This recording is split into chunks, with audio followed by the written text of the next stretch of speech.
Gracias, tomamos asiento.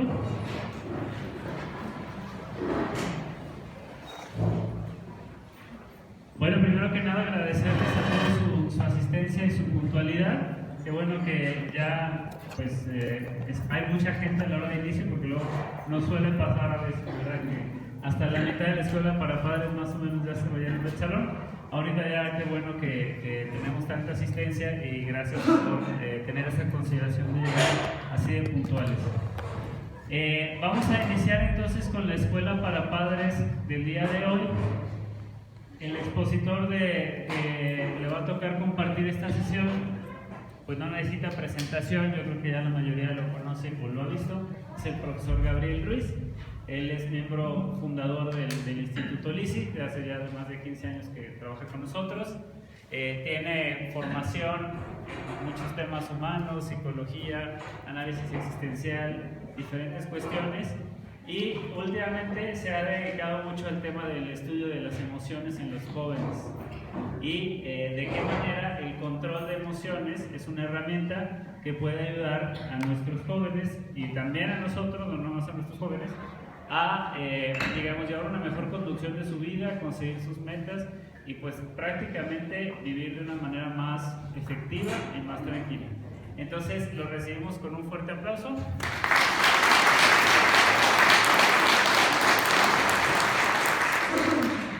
Pues me da mucho gusto estar de nuevo aquí con ustedes. Mucho entusiasmo, ya hace un buen rato que no los veía. Ahora con la pandemia pues no ha sido posible tener tanta cercanía. Nos vimos quizá por el Zoom, pero pues ahí uno no ve a nadie, nomás lo ven a uno. Y no es el mismo efecto y el mismo impacto que podemos ver personalmente. Muy buenas tardes. El día de hoy vamos a tener una especie, el tema es el control de emociones y las adicciones. En realidad son muchos temas juntos. El control de emociones por sí solo es toda una plática que creo que en alguna ocasión la dimos. Después, primero vamos a ver qué son las emociones, por qué hay que controlar las emociones, cómo podemos ayudar a nuestros hijos a controlar las emociones. Y luego, ¿qué tiene que ver el control de emociones y las adicciones? ¿Por qué se dan las adicciones? ¿Cómo podemos evitar la adicción en nuestros hijos? Y si ya son adictos, ¿qué podríamos hacer? Son demasiadas cosas, son muchos temas. En realidad cada uno podría ser una plática completa. Voy a tratar de irlos tomando para ligarlo todo junto y voy a tratar de ver los puntos más relevantes de cada cosa. La primera cosa es qué son las emociones y por qué tenemos que controlarlas. Yo quisiera comentarles, si alguno de ustedes quisiera contestarme, ¿qué pasa si va usted por la calle y llega una persona te empuja y te tumba? ¿Cuál es tu reacción? Molestarme. ¿Cómo? Molestarme. ¿Molestarte y qué hace? Pues voltea enojada. Voltea enojada y a lo mejor se la dice ofender. Se la miente así. Ofender. Por allá un hombre. O sea, a lo mejor te levantas y lo peleas y todo esto, ¿no? ¿Qué tal si resulta que el Señor era un cieguito y no te vio? ¿Sí? Entonces, el ser humano tiende a reaccionar ante las circunstancias del mundo. Esa es la emoción. Emoción significa de movimiento, emotion, que es impulso a la acción. Entonces es algo que te hace mover. Entonces esa es la emoción. Por ejemplo, ¿qué sucede? Imagínense cada uno de ustedes, las mujeres, imagínense que van al centro, por ahí de las 6 de la tarde, y de repente ven a su marido con su mejor amiga. Y a los hombres, imagínense que ven a su esposa con su mejor amigo. ¿Qué sienten? Así de repronto, ¿qué sienten? ¿Pero haciendo qué? ¿Qué sentiste? ¿Qué sientes? ¿Los ves y qué sientes? Pues me dio risa, pero dije, pero depende de haciendo qué. Los van caminando juntos. Pues sí, ¿Pero qué sentiste? pues así, sorpresa. Sorpresa, coraje. ¿Por ahí otra emoción? ¿verdad? ¿Qué haces? ¿Qué haces? Ya vienen de frente y vienen los dos. ¿Qué haces? ¿Cómo? ¿Preguntas? ¿Qué preguntas? ¿Qué le dices? Ya, pues de alguna manera podría haber, o sea, hubo una reacción en el estómago. Y cuando los ves hay una reacción en el estómago, no sé, hay algo y podrá haber muchas reacciones. Una de ellas va a decir, bueno, vamos a preguntarles por qué. La otra es, ahora sí ya me lo caché, ya ni siquiera le diriges la palabra. En fin, puede haber muchas reacciones. O sea, lo que quiero decirles es que ante las emociones uno reacciona de muchas maneras. Entonces, esta reacción, la emoción se da en una parte del sistema, en una parte en el cerebro. La emoción se genera en el sistema límbico. ¿Sí? El sistema límbico es, digamos, el centro, digamos, si se alcanza a ver aquí, es esto de aquí. ¿Sí se ve? Este es el sistema límbico, que está al centro. Ahí se mueven todos los instintos. O sea, la primera reacción que siempre tenemos ante cualquier circunstancia es instintiva. O sea, si alguien me empujó, volteo a empujarlo porque es instintiva, porque mi instinto es a protegerme. Mi instinto es a protegerme. Entonces, ante las emociones, la primera reacción es límbica, es instintiva, como si fuéramos como los animales. Pero luego de pronto entra la corteza cerebral. La corteza cerebral es esta parte de aquí, es el frente, que es la parte racional. O sea, no siente, esa nada más piensa. O sea, agarra las emociones, las procesa y dice, voy a hacer esto. Ya la señora dijo, vienen los dos ahí, voy a preguntarles. A lo mejor la primera reacción hubiera sido como más instintiva, decir, no, ya ahora sí ya me los caché, que no sé qué, bla, bla, bla. Depende de toda la historia, ¿verdad? Entonces, podría ser, o el señor decía, si me empuja, pues yo lo empujo, ¿no? También, no me empujes. Pero la corteza cerebral entra la razón y controla las emociones. Entonces, en nuestro comportamiento siempre depende cómo nuestra corteza cerebral es capaz de controlar nuestra emoción. Por ejemplo, los animales, cuando tienen el deseo sexual, ¿qué hacen? Un perro ve una perra y empieza a perseguirla. Los seres humanos a lo mejor quisiéramos, pero decimos, no, espérate, la gente no se va a ver bien, tengo que a lo mejor primero platicar o cosas por el estilo. O sea, tenemos la corteza cerebral. La corteza cerebral tenemos que educarla. Aquí vieron por ahorita que yo llegué con mi tapabocas del Atlas. Que ahora sí somos campeones después de 60 años, 70 años, no sé cuántos.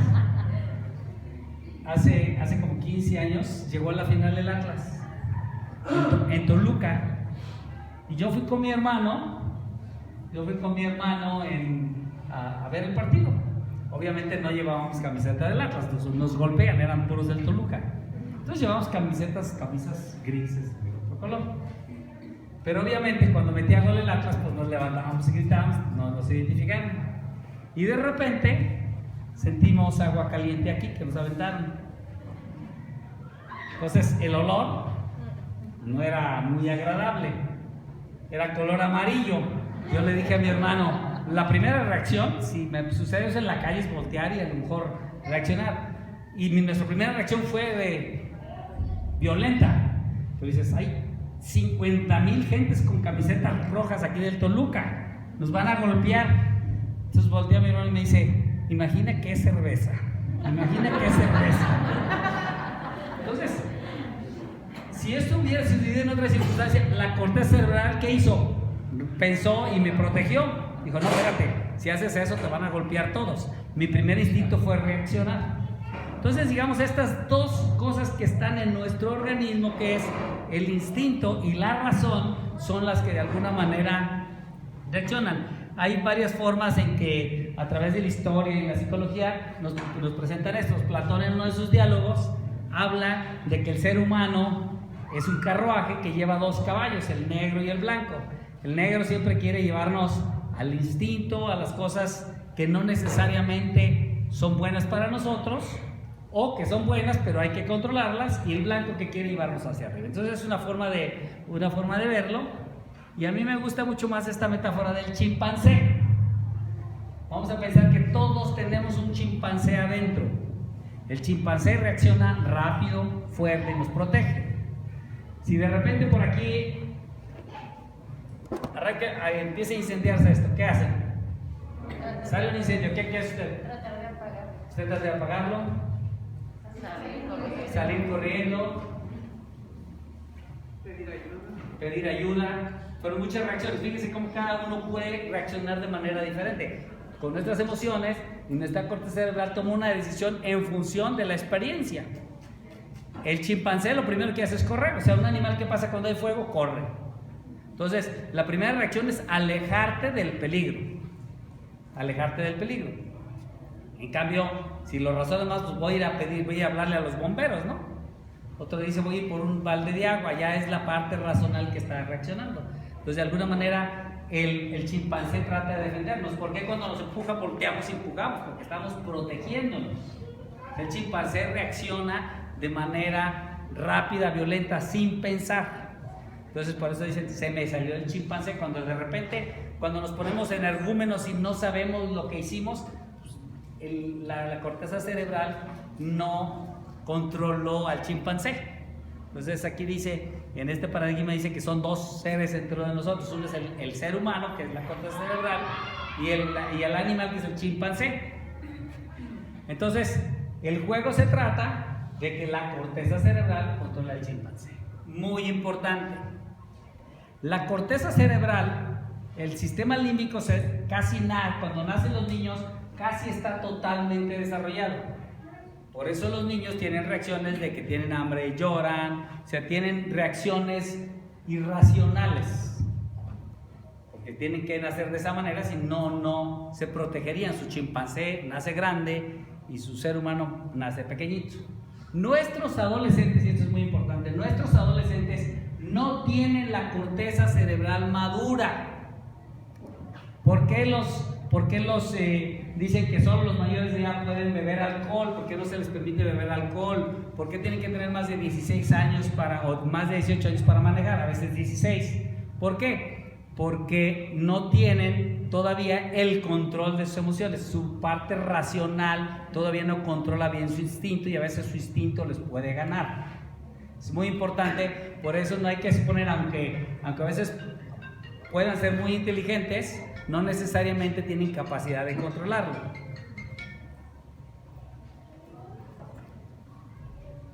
Nosotros tenemos emociones. ¿Las emociones son buenas o son malas? No son ni buenas ni malas, son. Pero si las emociones se nos desbordan o no las podemos controlar, entonces viene el desorden en nuestra vida. Por ejemplo, ¿el enojo es bueno o es malo? El enojo es el enojo. Nos enojamos, querramos o no, todos nos enojamos por algunas cosas. Alguien se puede quedar serio, alguien se puede poner rojo, alguien se puede pelar los ojos, pero el enojo es el enojo y nos llega a todos, querramos o no. ¿Cómo reaccionemos al enojo? Es otra cosa. Si reaccionamos al enojo y no lo podemos controlar, ¿qué sucede? Nos ponemos iracundos y entonces empezamos a golpear, empezamos a dar patadas, tiramos la silla, rompemos la botella, etc. O sea, esa es la ira. La ira, se nos desbordó la emoción, no la controlamos.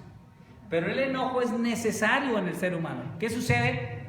Hay situaciones que nos incomodan en la vida, y entonces el enojo es precisamente para que reaccionemos con un poco más de severidad. Si tu hijo resulta que agarró la Coca-Cola y la tiró, o hizo alguna cosa que le has dicho 10 veces que no las haga y la vuelve a hacer, te enojas.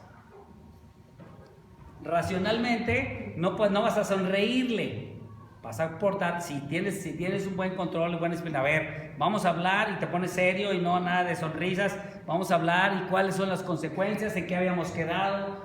Habías dicho que no ibas a llegar tarde y llegaste tarde, te enojas. Puedes ponerte iracundo o puedes tener control, pero actúas de cualquier manera con severidad. O sea, el enojo es una emoción que, si la controlamos, es muy a favor nuestro, porque sí necesitamos actuar en muchas circunstancias con severidad. Y así como el enojo, puede ser la tristeza. La tristeza, si no la controlamos, vamos a terminar deprimidos. Se murió una persona muy querida, o nos separamos, mi marido y yo, o temporalmente, o nos peleamos, estoy triste. La tristeza te permite contactar la realidad. Cuando estás triste estás mucho más sensible, por eso lloras. Entonces te permite sentir la realidad y ver el mundo de una manera más cercana y poderlo percibir. Y entonces la tristeza, cuando haces eso, te permite ver la realidad. Pero si no lo controlas, entonces es una depresión. Si tú empiezas a pensar, bueno, pues se fue, tengo que separarme de él. Si es una muerte, tengo que separarme de él, ya no lo voy a ver. Y lloras y vuelves a llorar y tocas el sentimiento y lo vas sanando, que es el duelo, pues, que se llama, ¿no? Lo mismo, el deseo sexual, decíamos hace rato, el deseo sexual nos permite engrandecer el amor entre los esposos, poder procrearnos, o sea, es bueno. Pero ¿qué sucede si por ahí se nos desborda ese deseo sexual y queremos meternos con todo el mundo, o a fuerzas, y te vuelves violador? O sea, cuando el deseo sexual no se controla, o sea, es una emoción, el deseo sexual es una emoción, no se controla, entonces viene la lujuria y el desorden. Pero es una emoción que te permite vivir y convivir y gozar incluso de la vida, ¿sí? Entonces, las emociones bien controladas te hacen vivir intensamente de manera positiva. Y así como eso podemos decir el deseo de progreso, el miedo, por ejemplo. ¿Qué pasa con el miedo? ¿Para qué es el miedo? ¿Por qué nos da miedo? De repente vas en la calle y está oscuro, te da miedo. ¿Qué pasa? Bueno, el miedo, si no tuvieras miedo, pues ibas como si nada y te volvías imprudente. El miedo hace que te pongas alerta, para que te protejas. O sea, el miedo nace para protegerte. El instinto, el animal, al perro le gritas o le truenas un globo, lo que sea, se asusta y se va. Igual nosotros. El miedo nos permite protegernos porque no sabemos qué puede pasar. Entonces, si razonamos y decimos, mira, a ver, ahorita es en la noche, está oscuro, pero de aquí a allá no veo a nadie, atrás nadie, ya voy a llegar a mi casa, controlas el miedo. Si no controlas el miedo, ¿cómo se llama? Angustia. Y la angustia te hace perder el control de la vida y de tus circunstancias. Una persona angustiada, pues, no reacciona adecuadamente ante el punto. Por ejemplo, una persona angustiada que se angustia y se queda ahí en la soledad del oscuro porque no sabe ni para dónde caminar porque está tan angustiado, ¿no? El miedo, la presión emocional, si la controlamos, nos ayuda a actuar y a hacer rápido las cosas. Si no, nos da el estrés. La inquietud se convierte en ansiedad. El hambre, si tenemos hambre, pues intentamos comer, ¿no? Pero también lo controlamos. Si no lo controlamos, pues se vuelve la gula. Si no tuviéramos hambre, pues no nos alimentábamos y no tendríamos fuerza. El descanso, que se puede volver pereza, etcétera, ¿no? Entonces, esto es, solo de la ira podríamos dar una plática completita del control de ira. Incluso hay cursos de una semana del control de la ira, y cada uno de estos, y de sexualidad y todos. Podríamos hablar muchísimo. Ahorita lo importante es, el primer mensaje es, nosotros tenemos que, para tener una vida estable, saludable, sana, feliz, debemos aprender a controlar nuestras emociones, porque las emociones nos hacen movernos y circular en la vida con ciertos comportamientos. ¿Qué comportamientos tomemos ante esas emociones que se generan en nuestro cuerpo, que las genere en nuestro alrededor? Pues de eso depende cómo nos comportemos. Entonces, es importante, el control. Ahora, la gran pregunta y el objeto del día de hoy es, ¿cómo hacemos que nuestros hijos controlen sus emociones? ¿Cómo le hacemos? ¿Quién me dice? Algunas ideas. ¿Cómo ayudamos a nuestros hijos a que aprendan a controlar sus emociones? Mucha comunicación. Comunicación. ¿Cómo? Con el ejemplo, muy bien. Que aprenda a distinguir las emociones. Que aprenda a distinguir sus emociones. Controlando las de nosotros. Ahora, decimos fácil, pero por ejemplo, vamos a hablar por ejemplo del hambre. O sea, cuando nos ponemos a dieta, pues cuántas veces nos iniciamos una dieta, ¿no? O sea, en el 1 de enero todos iniciamos la dieta, y cuántos logramos controlar nuestra hambre, y la gula no nos ganó para volver a ganar los kilos que queríamos perder. O sea, todos sabemos que cuesta muchísimo trabajo hacer una dieta y cuesta muchísimo trabajo bajar de peso. ¿O a alguien le es muy fácil bajar de peso?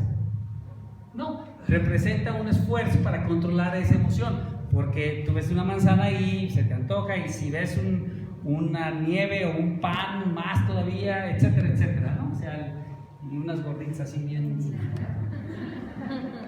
Se nos antojan y no las queremos comer. O sea, la emoción hay que controlarla. Por ejemplo, si te enojas, de pronto tu reacción primera en un enojo es actuar con violencia. Eso es como lo que viene después del enojo. ¿Cómo le haces para actuar con violencia? Pues te controlas. ¿O cómo le haces para aprender a controlar, por ejemplo, que te propones hacer ejercicio y tienes flojera? O sea, tienes que sobreponer a la flojera.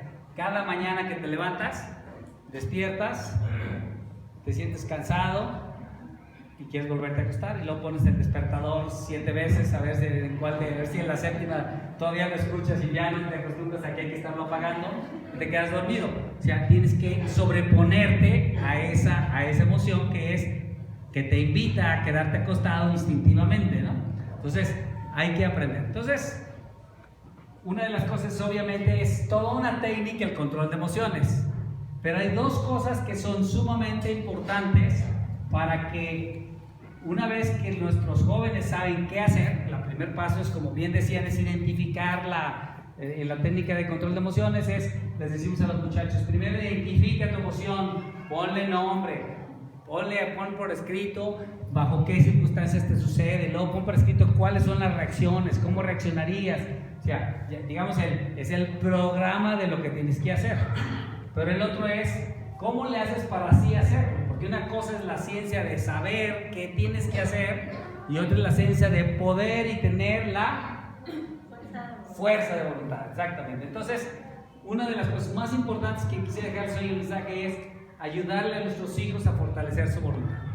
O sea, digamos que en un curso de control de emociones que es muy largo, digamos, el mensaje más fuerte que podamos ayudarles nosotros como padres a nuestros hijos, además de que identifiquen y hagan todo el proceso de control de emociones, es que tengan la voluntad para hacer lo que saben que tienen que hacer, ¿no?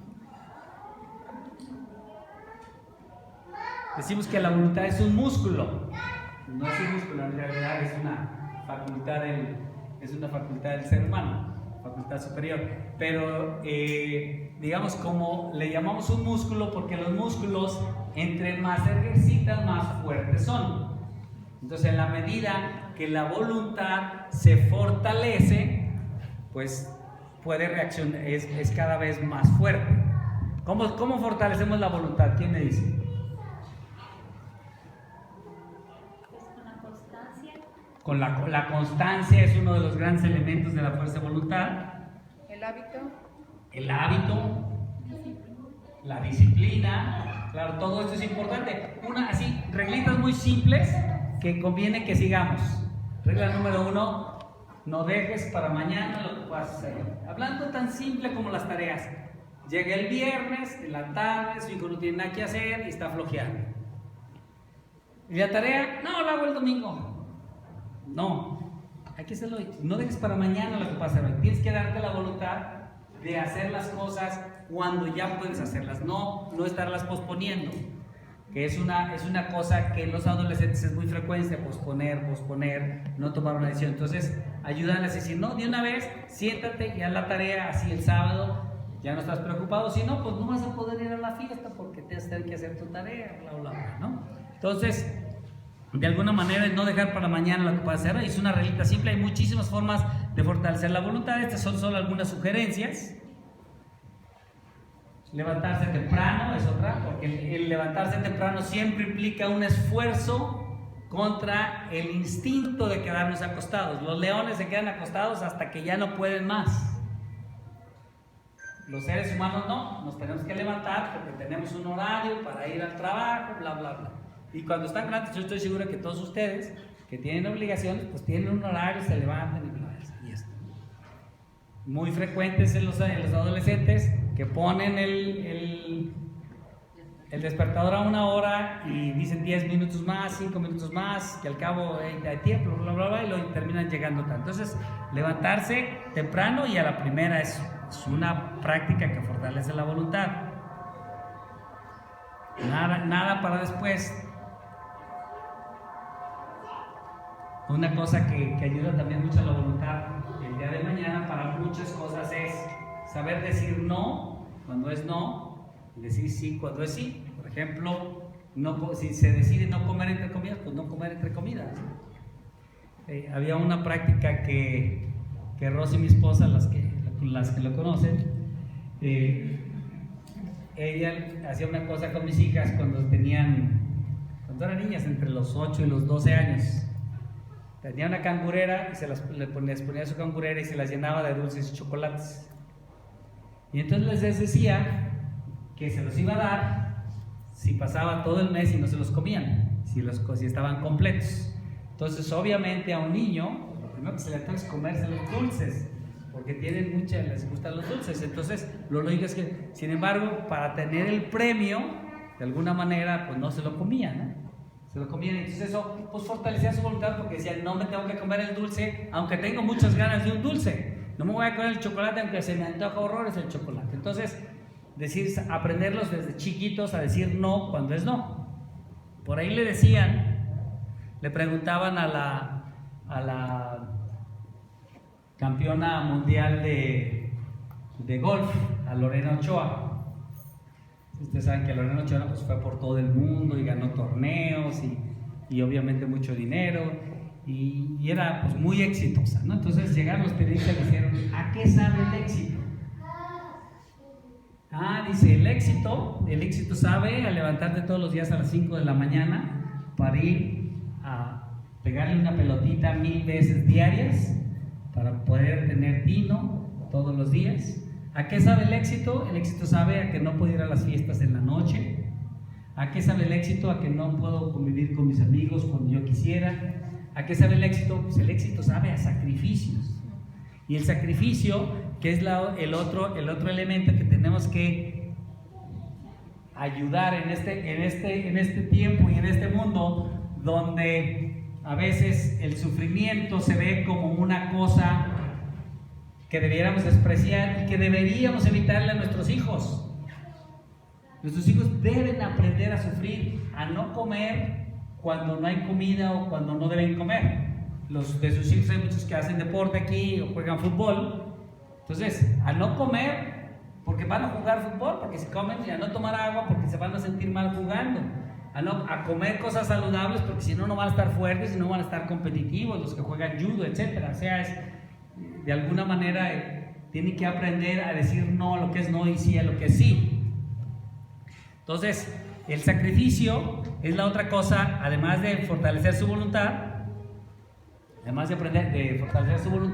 el sacrificio es la otra cosa que no debemos evitarles el sacrificio de nuestros hijos. Al contrario, tenemos que ayudarlos porque el sacrificio los fortalece. Los sacrificios estos que nos proponemos en Cuaresma, que no es porque a Dios le encante que hagamos el sacrificio, no tiene ningún beneficio. ¿Quién es el beneficio de los sacrificios de Cuaresma? Nosotros mismos. Entonces, se lo ofrecemos a Dios porque le damos un sentido espiritual para nuestro propio espíritu. Pero esos sacrificios, pues realmente a los que nos ayuden a nosotros. No voy a fumar en toda la Cuaresma, o no voy a tomar Coca-Cola, no voy a tomar chocolates, o no voy a hacer esta cosa que me gusta y que no es útil en mi vida, o cualquier sacrificio de los que escogemos en lo que nos ayude a nosotros. Por eso también a nuestros hijos, haz un sacrificio. Y hay que enseñarlos a hacer sacrificio. Esa cultura hedonista de que la felicidad es tener y gozar, y no es lograr y ser, y engrandecerte a ti mismo en tu espíritu, eso hace que pensáramos que el sacrificio es malo, y normalmente el sacrificio lo asociamos a cosas religiosas, como que nada más en lo religioso se hacen sacrificios, y no, en realidad el sacrificio es parte de la formación. Si somos capaces de sacrificarnos, si no hubiera sido yo capaz de oler aquel olor, entonces hubiera levantado y a lo mejor me hubiera salido y no hubiera visto el partido, era una opción que yo hubiera tenido, pero bueno, pues me controlé de alguna manera, ¿no? Entonces, si aprendemos a hacer el sacrificio para lograr lo que queremos, entonces estamos haciendo una vida completa. ¿Me doy a entender en esta parte del sacrificio? No sé si hasta aquí hay algún comentario. Sí. Cabe agregar, ¿no?, la diferencia, remarcarle la diferencia a los jóvenes, principalmente entre sacrificio y sufrimiento. Porque el joven ve lo que le duele, lo que le batalla, lo pesado que es, y se queda estancado en la parte del sufrimiento, es muy pesado. Y el hacerle notar de que el sacrificio ahora sí que es sufrir con sentido. Exacto. Estás sufriendo ahorita, pero hay un sentido de tu sufrimiento. La palabra, esa visión. excelente, muchísimas gracias, muchas gracias. Precisamente lo que dice el Señor es el sufrimiento, que lo veremos siempre como malo, si le damos un sentido, se vuelve un sacrificio y entonces nos engrandece y nos fortalece en el espíritu y en la voluntad. Dice, el acero, por ejemplo, aquí alguno que sea herrero, entonces, ¿qué pasa con el acero cuando lo golpeas? Se hace más duro, ¿no? El acero endurece a golpes. El acero, para que se reblandezca y para que agarre la forma que tiene que formar, pues de alguna manera se pone a altísimas temperaturas y lo podemos doblar. Entonces, cuando somos capaces de tener sacrificios, de calentar, de sufrir, somos capaces de formarnos mejor, de darle forma a nuestro espíritu. Bueno, hasta aquí llegamos al primer tema, a los dos primeros temas, que era qué son las emociones y cómo podemos controlarlas. Fue muy ligero, en realidad es mucho más complejo el tema, lo toqué ligeramente, pero como que los puntos más importantes para ello, ¿no?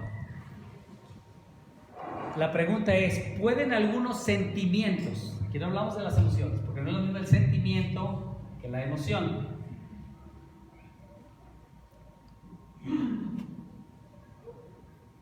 pueden algunos sentimientos, el sentimiento ya implica la emoción más pensamiento, ¿no? La emoción más pensamiento ya genera un sentimiento, ¿no? Entonces, ¿pueden algunos sentimientos promover el consumo de las drogas? Creo que todos estamos de acuerdo que sí, efectivamente.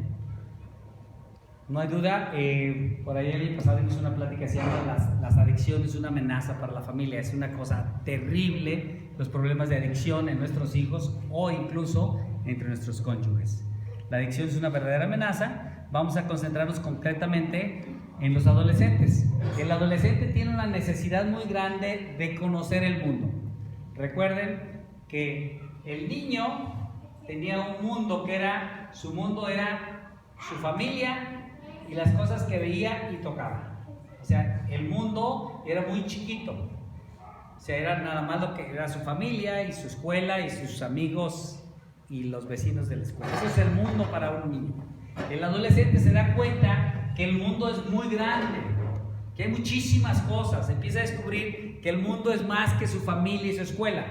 ¿Por qué sucede que los adolescentes empiezan a salirse de casa y a irse con los amigos y se van toda la tarde y luego regresan? ¿Por qué les gusta salirse de la casa? Porque andan tratando de descubrir ese nuevo mundo, que se dieron cuenta, están dándose cuenta que existe un mundo mucho más grande y tienen una ansiedad, un gran deseo de conocerlo. A mí me llamó mucho la atención en una ocasión que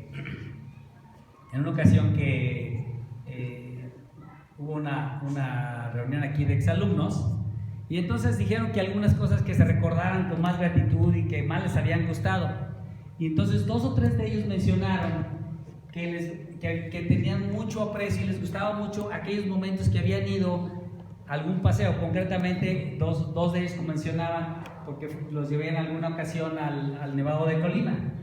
Entonces decían, es que fue una experiencia increíble. Y bueno, sí está bien, va uno, camina y el esfuerzo y ir a ver y las vistas y todo.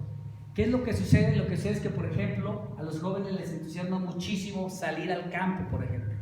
¿Por qué los campamentos? ¿Por qué los Boy Scouts? ¿Por qué? Porque están descubriendo el mundo. Porque quieren hacer cosas nuevas. Entonces tienen una necesidad tremenda de explorar el mundo. Además, esa exploración, pues no nada más incluye ir al nevado o ir al campo o ir a un campamento.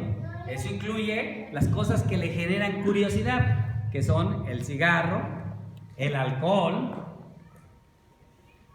la droga, el sexo. Todas esas cosas les son intrigantes, le intrigan, quieren descubrir y saber qué es eso, porque de eso se habla y de eso hablan sus amigos y de eso escuchan en la televisión, en todos lados. Entonces quieren explorarlo. Los jóvenes en su naturaleza son rebeldes, son revolucionarios, ¿sí o no? O todos son así, bien dóciles y no. Qué bueno que son rebeldes, porque lo que están tratando de hacer es descubrir el mundo, es tratar de ser adultos. Y entonces, ¿por qué? A veces quizás se preguntan, ¿por qué mi hijo ahora ya es muy respondón? Así dice, ¿no? Antes era así como lo que le decía yo, ahora ya es muy respondón. ¿Por qué son respondones los adolescentes? Está cambiando. No, porque ellos, fíjense una cosa, ellos tienen una ilusión mucho más grande de lo que ustedes imaginan de ser como ustedes, de ser adultos. ¿Por qué respondón? Porque quiere sentirse que ya es como tú, se está haciendo igualado. ¿Por qué? Porque quiere ser como tú. Les insisto mucho, casi en todas las pláticas les platico esto, de que, porque me parece a mí muy interesante, que con las encuestas que yo les hago a los alumnos, les pongo una pregunta, le digo, ¿cuál es la persona que más admiras en la vida? Yo cuando empecé haciendo esta pregunta, yo decía, bueno, pues para saber si le gusta el fútbol o la canción, yo siempre pensé que iba a ser un artista, un futbolista, o algún santo, o algún héroe de la historia, Napoleón, o alguna cosa así que me iban a decir eso. El 80% responden, ¿saben quién es la persona que más admira en la vida? El 80% de sus hijos que responden, mamá o papá. Es increíble. Es increíble. ¿Saben por qué? Porque quieren ser como ustedes. Ellos quieren ser adultos. El adolescente deja la niñez, es un niño que quiere pasar a ser adulto. Es el periodo para pasar de la infancia a la edad adulta. Y lo que quieren es pasar al otro lado. No me voy a meter a todo lo que es la parte de la psicología del adolescente, que en alguna ocasión lo platicamos, que es este proceso en que están. Entonces, lo que sí es que son revolucionarios, les gusta cuestionar las cosas, desobedecen por sistema, para ver, están encontrando los límites, y una forma de encontrar los límites es desobedecer. Claro está que en la medida que nosotros como padres les pongamos los límites, les hacemos la vida más fácil. Por eso es importante que haya límites. Entonces, ¿qué sucede? Primero, por curiosidad, lo prueban. Una grandísima cantidad de los adictos, de los jóvenes adictos, dicen, yo nunca pensé en consumirlo, ni era un plan hacerme adicto, ni yo quería ser drogadicto, no lo pensé, pero estaba yo en mi bolita de amigos que consumen, y entonces yo tenía la curiosidad, me lo ofrecieron y lo probé. Algún otro puede decir, es que quería saber qué se siente, porque mis amigos dicen que se siente bien chido, ¿no? Entonces, por aventura también lo pueden hacer, así empiezan. Ninguno empieza a decir, me voy a hacer drogadicto y voy a evadirme de mis problemas con la droga. No, ninguno de los jóvenes empiezan de esa manera. Eventualmente,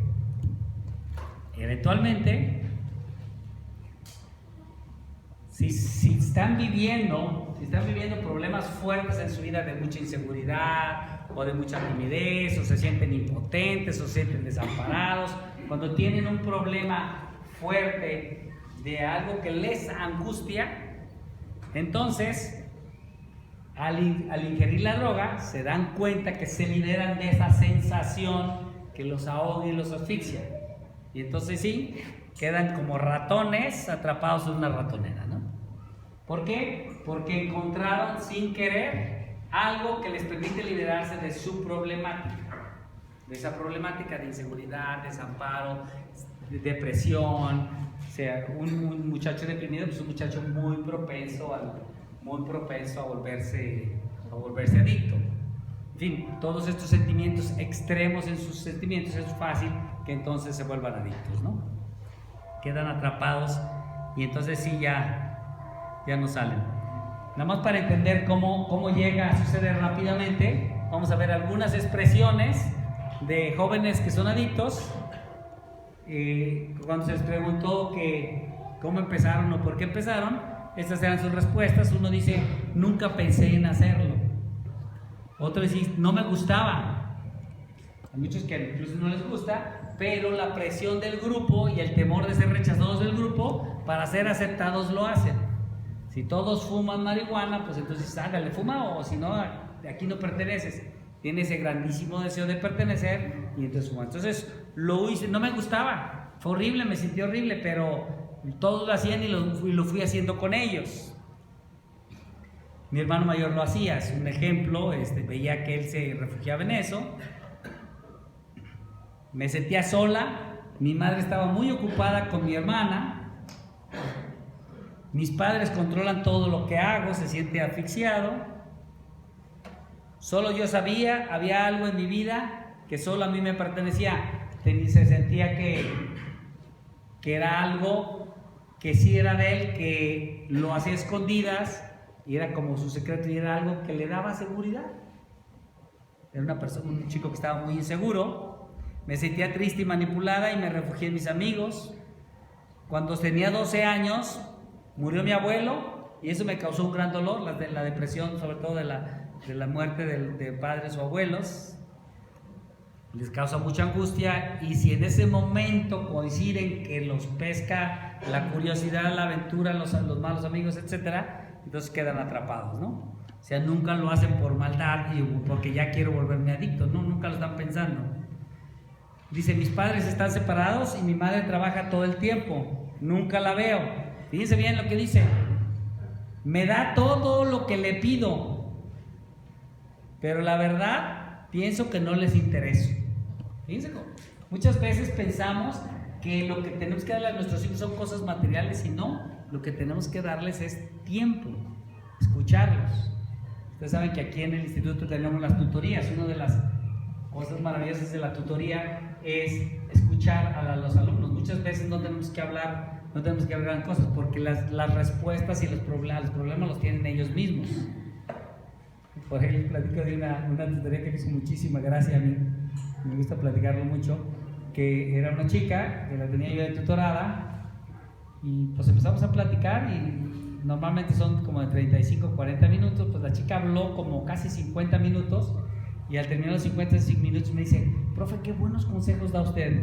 No dije una sola palabra. ¿Por qué? Porque tenía necesidad de ser escuchado. O sea, les digo, tenemos que ser como los elefantes, orejas grandotas y boca chiquita, ¿no? Otro dice, siento que no puedo ni respirar, me siento constantemente observada, ¿no? Algunas sugerencias muy rapidito de cosas que permiten prevenir la adicción. Por ahí decía muy claramente la comunicación con ellos, escucharlos, preguntarles, más que decirles, la comunicación es diferente que la información. La comunicación no es siéntate y te voy a decir qué es lo que tienes que hacer en tu vida.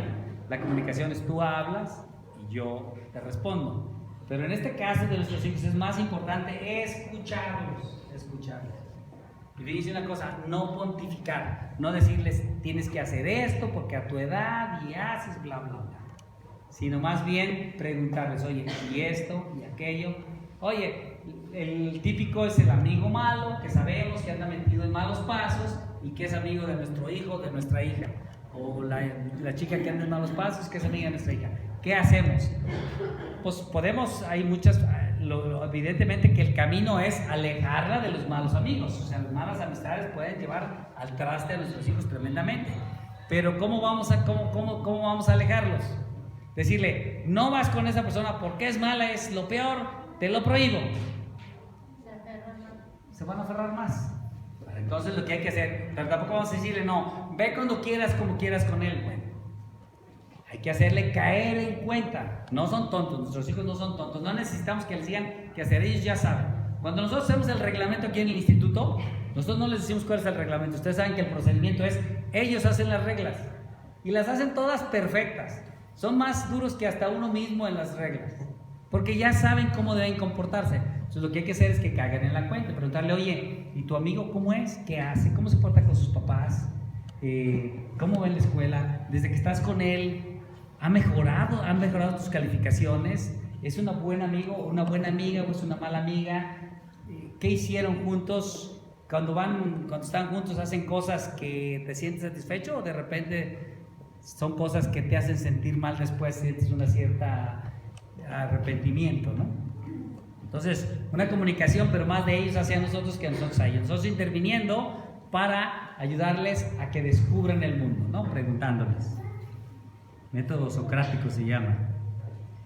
No tener expectativas irreales de ellos. Tan malo es decirle, no sirves, o estás como la típica de, no le digan a su hija que está bonita porque luego se hace creída, ¿no? Hay que decirle, si está bonita, hay que decirle que está bonita. Si tiene una nariz demasiado grande, no le digas tienes una nariz chiquita, eso es irreal, ¿no? O sea, tiene que ponderar sus cualidades y sus defectos en su medida correcta. No se trata de echarles mentiras, que ellos se conozcan, sepan cuáles son sus cualidades y sepan cuáles son sus alcances. Si es bueno para el fútbol, empujarlo hasta donde quiera. O si es muy malo para el fútbol, no porque mi sueño era ser futbolista, quiero que juegue fútbol. No, yo no quiero jugar fútbol, yo quiero ir a la academia de música porque a mí me gusta la música. Entonces, lo suyo, no estar haciendo empujándolas hacia cosas que son nuestras expectativas, sino las que son de ellos. Sí.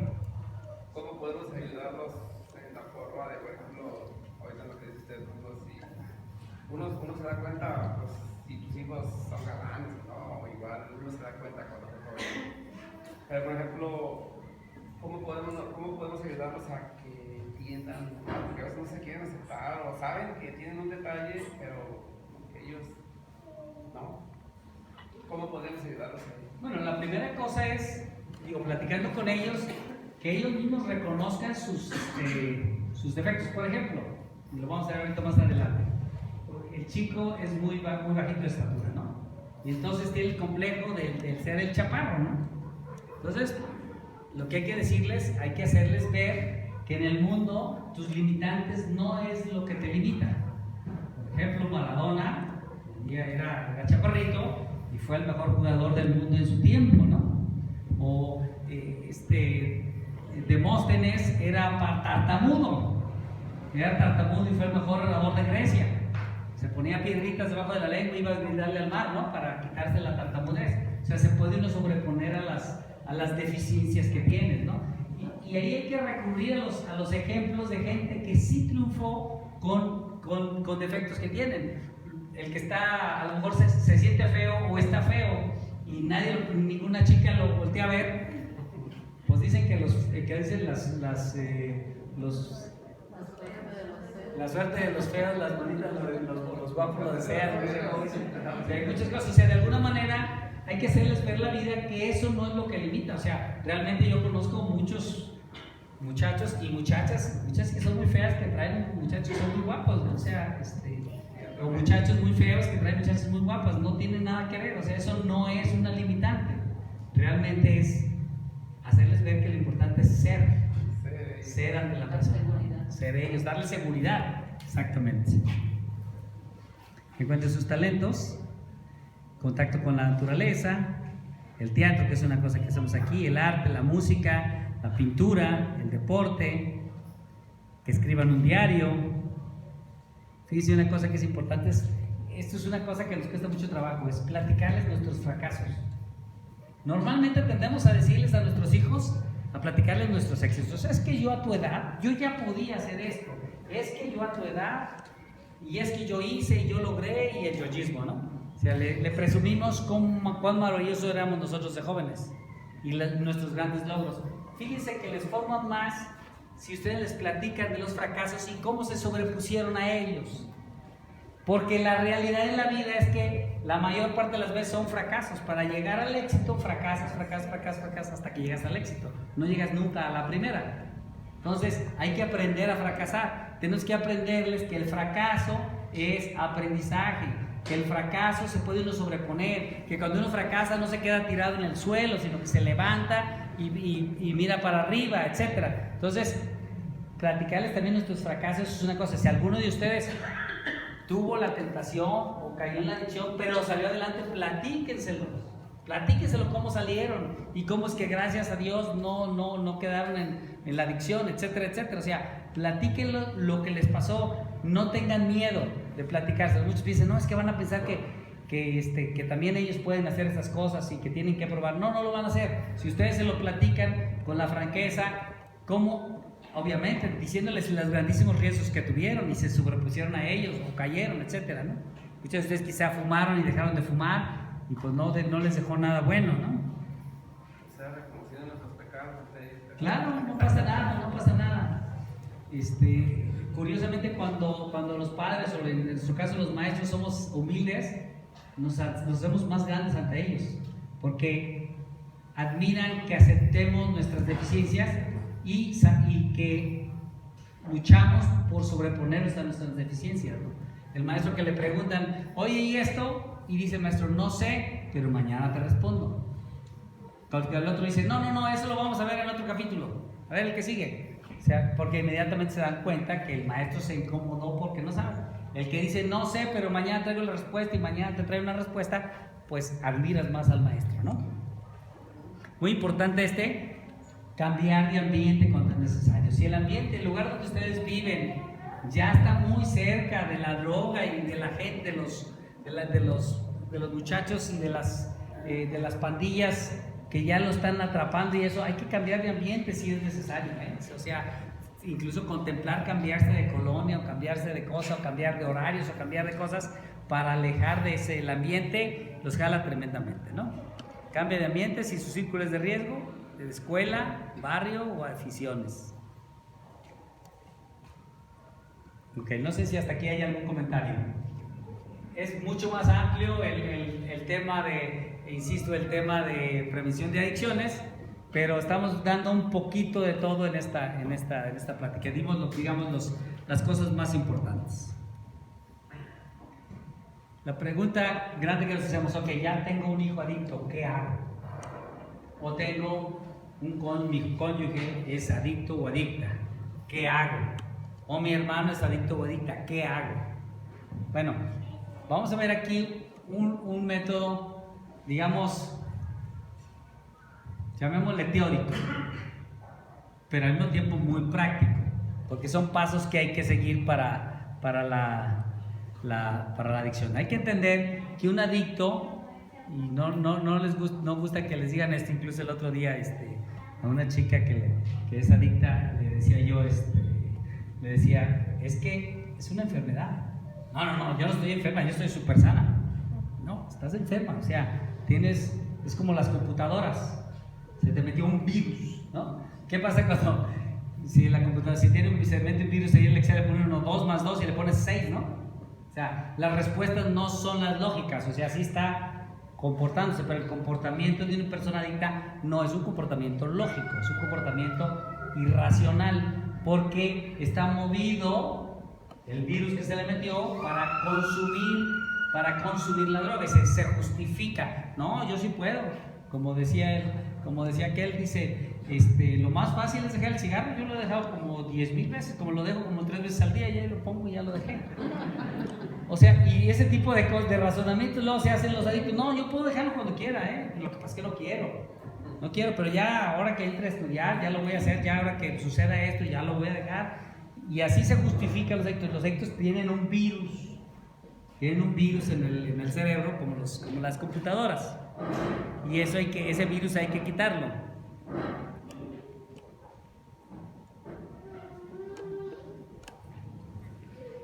Hay 5 pasos que son para curar la adicción.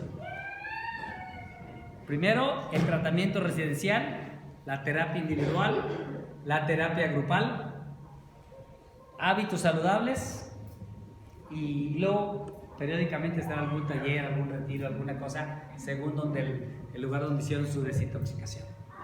Vamos viendo cada uno.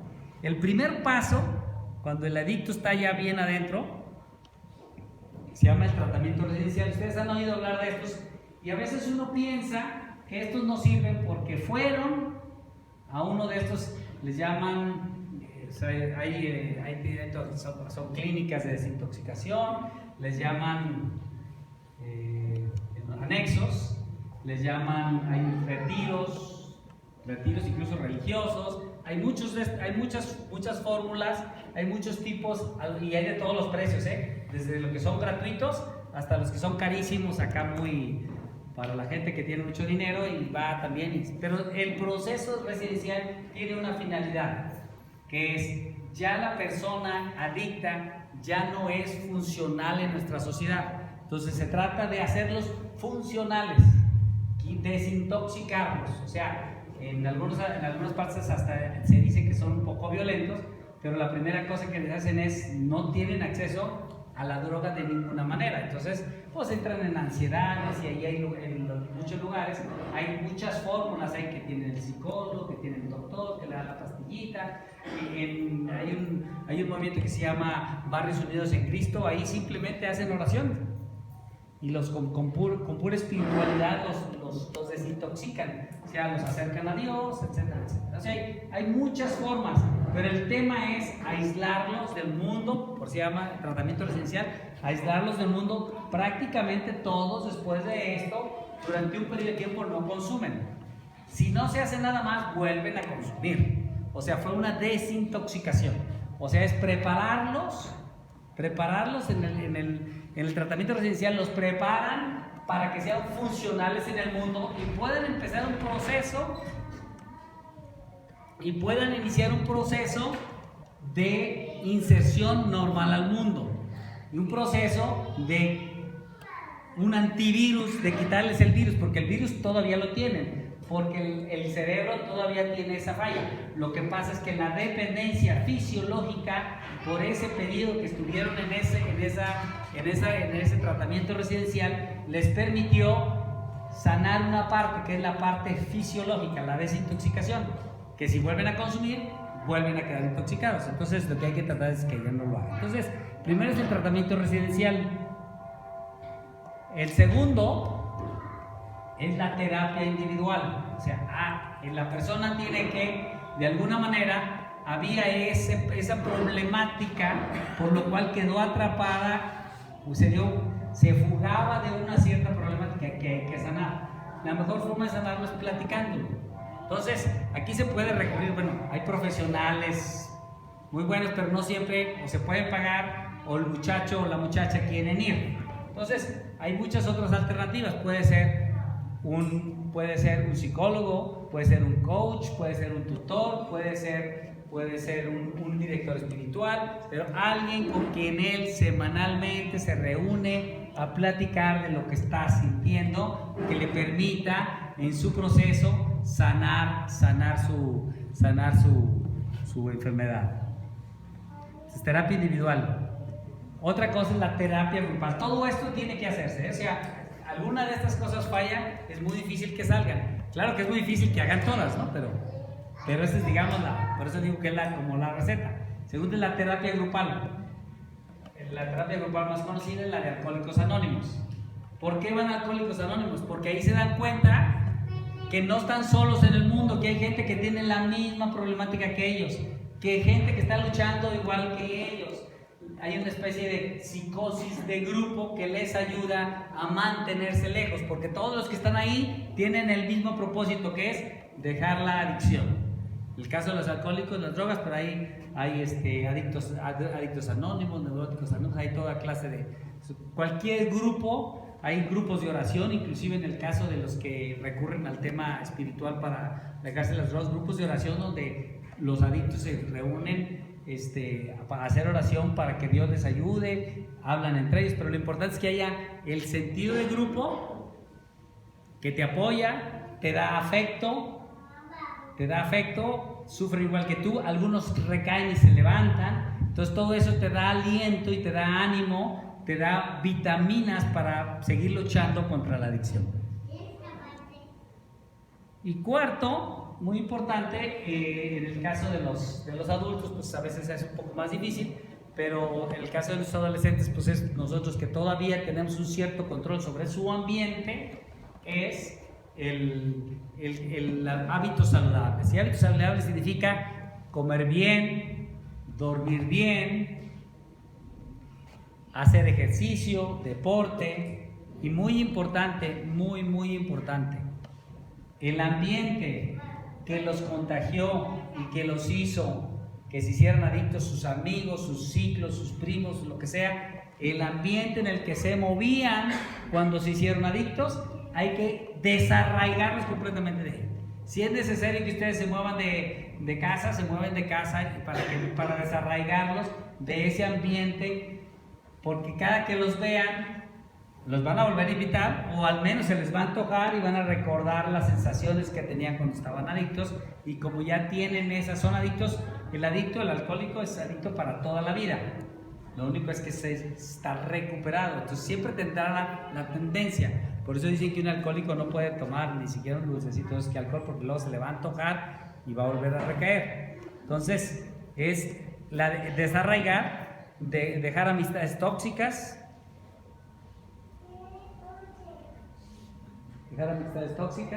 ejercicio, meditación, escuchar música, etc. Todas las cosas que son gratificantes pero que son positivas, ¿no? Entonces, de alguna manera, digamos, este es los 4 pasos. Y insistí en traer esto porque hay mucha gente que piensa que los meten en una clínica, y estoy seguro que los que conocen a algún adicto los han metido a alguna de estos lugares anexos, clínicas, retiros, quinto paso, cuarto, quinto paso, hay muchas fórmulas. Y les digo, desde las gratuitas hasta las que cuestan una fortuna, que son clínicas acá con jardines bonitos, como si usted recuerda Maradona, que era un adicto. Pues él se fue a Cuba y allá lo trataban muy bien y estaba en una clínica muy especializada y regresó y ya no consumía. Y los que lo vimos aquí entrenando a los venados, vimos que era que volvió a la adicción. Porque no siguieron los pasos, son continuos. No nada más es eso. Muchas veces se pone toda la esperanza y que eso va a resolver, eso no lo resuelve. Es continuo y es igual el cigarro y es igual otras cosas, ¿no? En diferentes dimensiones quizá, porque no son drogas tan fuertes, pero sí son los pasos a seguir y que los conozcamos, ¿no? No con esto ya somos unos expertos en erradicar la adicción, es un tema muy complicado, pero al menos conocer los elementos básicos y saber que nuestros hijos están muy cercanos a los problemas de adicción. Y tenemos que estar muy cercanos a nuestros hijos. No sé si haya preguntas o comentarios.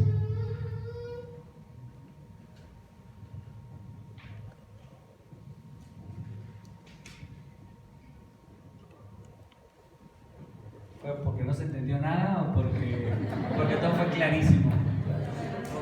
Paso de que vuelven a caer como cuando uno lo quiere rehabilitar y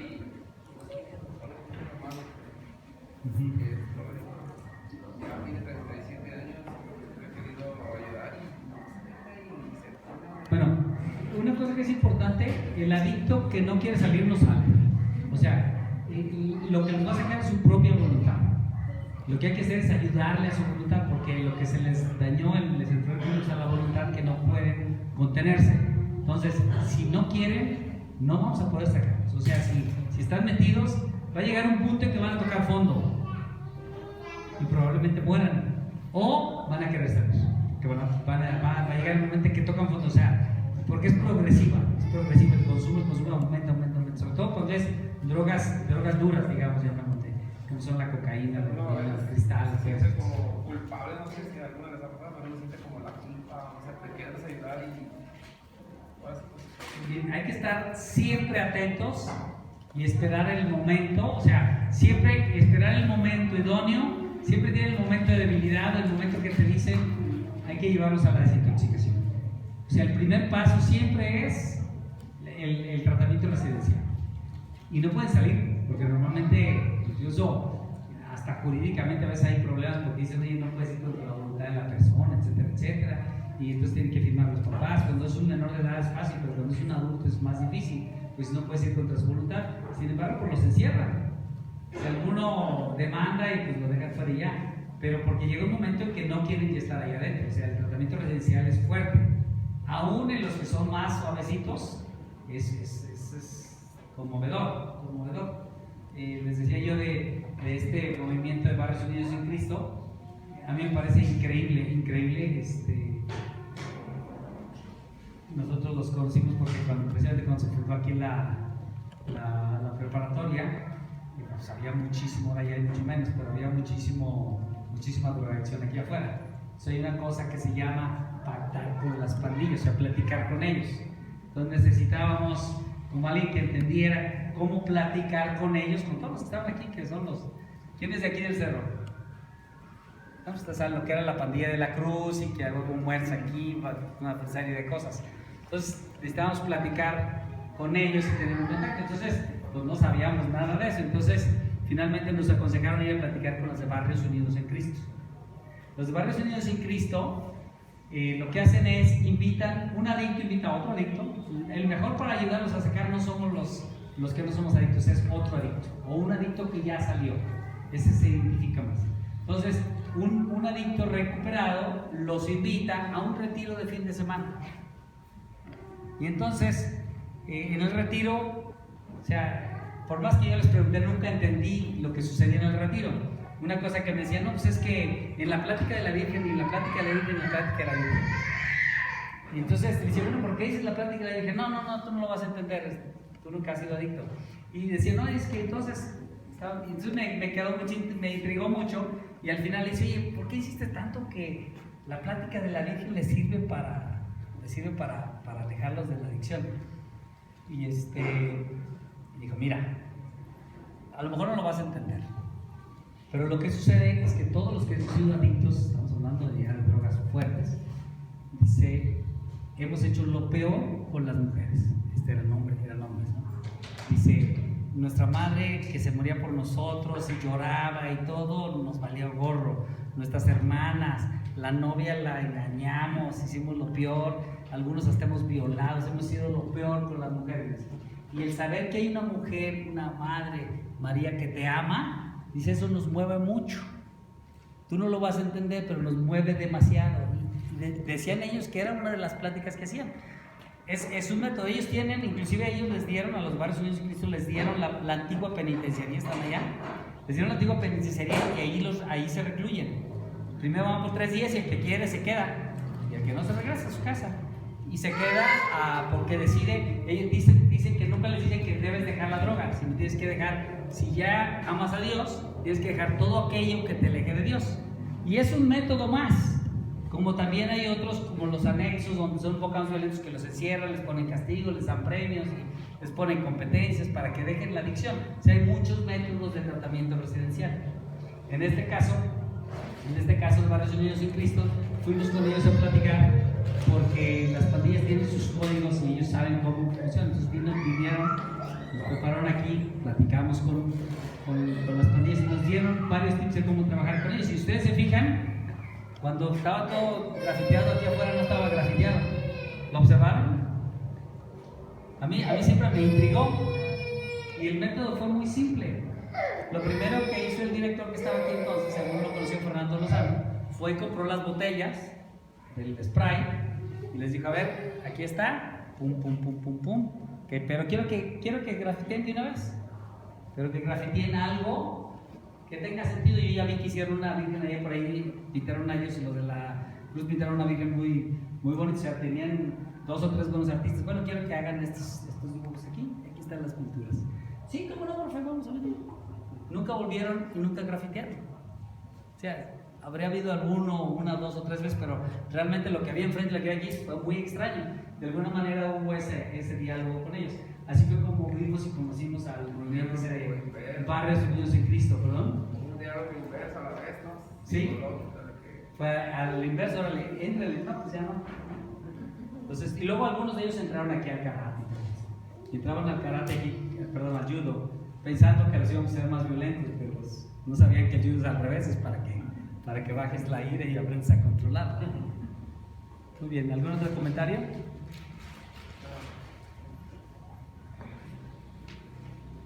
Bueno, pues muchísimas gracias. Espero que haya sido de utilidad y estamos a sus órdenes.